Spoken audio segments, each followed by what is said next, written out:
Welcome back. This is News Extra. Now, it's been a fairly mixed time for the Lib Dems here in Norfolk of late. In the election last year, up in North Norfolk, Norman Lamb, he held on to his seat, whereas some others across the country were losing theirs. It wasn't so good, of course, in Norwich South, though, as Simon Wright lost his seat as MP to Labour's Clive Lewis.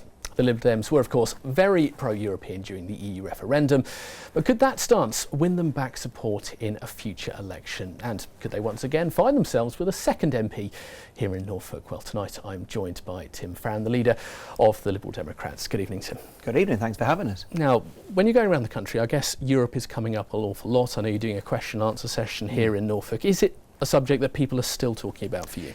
Yes, they are. I think, however, what we talked about in the run-up to the referendum was all hypotheticals. Was it going to be a damaging thing for the United Kingdom, an opportunity for the United Kingdom? And all of us had our strong views, but now it's becoming something which is a reality. The government has a narrow mandate, 52-48, to negotiate an exit from the European Union, but I would argue, and I think most people would argue, that they didn't have a mandate to go and cut us off completely from our neighbours, particularly when it comes to the single market, which, let's remember, was Margaret Thatcher's great legacy.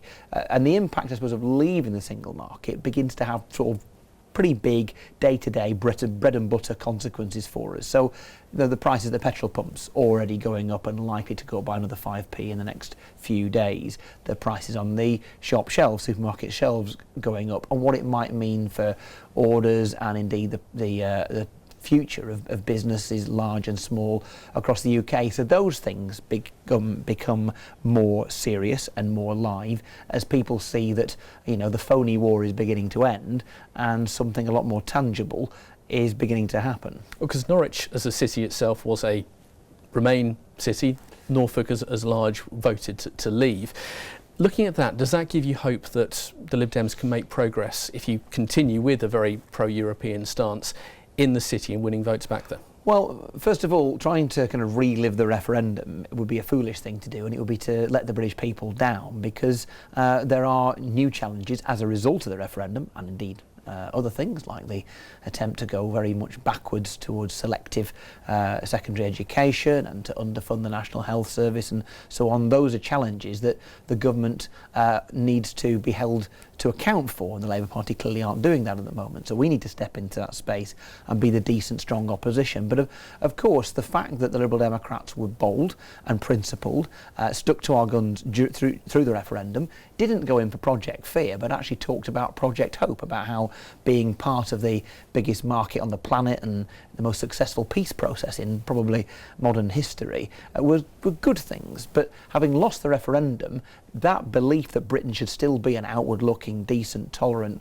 country, open and united, they're still things we believe and still things that can be true, whether Britain is in or out of the European Union. And so it seems to me that with our massive increase in membership since June, winning by-elections, including here, of course, in Norfolk, 2 wins since the referendum, and in places that actually voted to leave, shows you that what's happening is the Liberal Democrats are having a bit of a rebirth, a revival, as people see as the decent opposition to a Tory government that's currently getting away without scrutiny. Because if you were a betting man, would you put money on an election next year? I'm not a betting man, but I follow the markets because it's always an interesting way to see how things are going. I would give you 4-1 against there being an election next year, so possible but not likely. Now, considering those odds, how would you rate the Lib Dems' chances of actually making gains again in Norfolk? Because obviously there were 2 MPs here, now one, just Norman Lamb in North Norfolk. Do you think the chances are good? Well, naming numbers is always a stupid thing to do, so I won't do that. But my sense is that a general election, whenever it would come, particularly sooner, but whenever it comes, we'd be very confident of going forward in. Interestingly, if you look at the electoral position around the country, how can the Conservatives lose their majority and lose their ability to inflict cuts on our health service and divisive selection within secondary education, and to undo all the great work that the Liberal Democrats did in government on protecting our environment and fighting climate change? How could they possibly lose? Well, nobody believes that the Labour Party will gain a single seat off the Tories under Jeremy Corbyn. The SNP are only capable of getting 1 seat off the Tories because that's all they've got left in Scotland, which means means the only plausible route for a government that is not Conservative and without a Tory majority is for the Liberal Democrats to make those gains, not just here in East Anglia, but across the country, particularly in those suburban and semi-rural areas where we have been strong. So I think we are the only plausible way. So you see yourself as the main the opposition, country, particularly in Norfolk? I think we're the only plausible way of the Tories not running the country in the foreseeable future. Now, looking at some of the boundary changes that are being looked at, particularly in this part of the country, Norwich South is one of those that could be altered. North Norfolk, again, another Lib Dem area. They could potentially become more Tory friendly, it's been argued, by looking at how some of those boundaries change. Does that concern you at all with some of those movements? No, I mean, if you look at the boundary changes in Norfolk, I think they're actually moderately helpful to us, but that's not really the reason that you should take a position one way or the other on boundary changes. The question is it right for the government to impose those changes now when the electoral register is a couple of years out of date? There are lots of people, particularly young people, who come onto the roll in the last 2 years who are not going to be included on the figures on which those boundaries are drawn. That seems very anti-democratic, and the government really ought to go back to the drawing board. So you think that needs to be done for the system to really work properly? Honestly, if we're going to be fair and include everybody, I mean, one of the good things about the referendum is you had the highest turnout of under 24-year-old voters in the history of British politics, and that's something we should be really proud of. But those people who registered to vote in this remarkably important referendum that we had in June, the thought that they are going to be excluded from the numbers that decide what those boundaries look like seems very, very wrong. Now, looking at Norwich South, obviously Simon Wright lost his seat last year. It seems a very long time ago now. Lots happened since then. What does the Lib Dems have to do to win those voters back that have deserted the party? Well, I think what we've got to do now, and I think what is very clear, is provide the only decent alternative to the Conservatives that there is.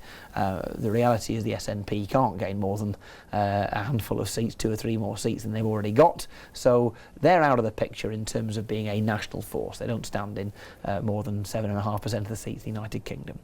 That leaves us with the Conservative Party getting away with a hard Brexit that nobody voted for. Even if you voted to leave the European Union, people didn't vote for a complete severance from the single market, and therefore an economic downturn that is totally avoidable and which will affect the jobs and the livelihoods of everybody in Norfolk.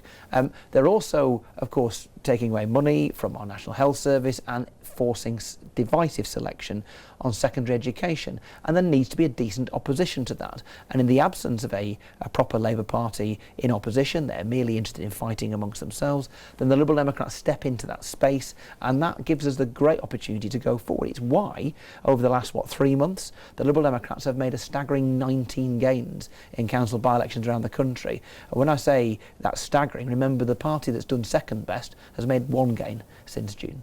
But with what is now a relatively limited number of people in the party in Parliament, is it possible to be that credible opposition? Is that difficult? Well, look, I mean, I'd say 2 things. First of all, my colleague, Liberal colleague in Canada, Justin Trudeau, was in 3rd place with a very small number of seats, a year and a half ago, and he's now the Prime Minister of Canada because he looked at a right-wing Conservative government that was damaging Canada's reputation in the world and damaging Canada's economy, and you saw a frankly useless second party, a Labour Party, and he chose to leapfrog it, and he is now, as I say, the Prime Minister.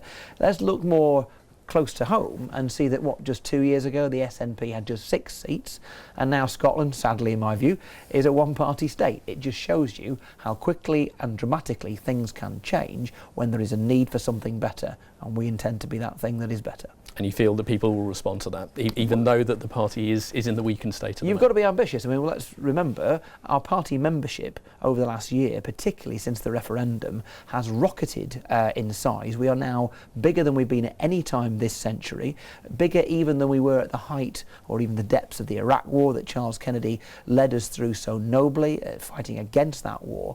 But the real movement that's happened over this last 3 months has been absolutely staggering. So our size is bigger than it's been in 2 decades, and our strength in local elections is bigger than it's been for almost a decade. So we should be very proud and encouraged by that. But the reality is Britain needs a decent, strong opposition to the Conservatives. No one else is going to do it. It better be us.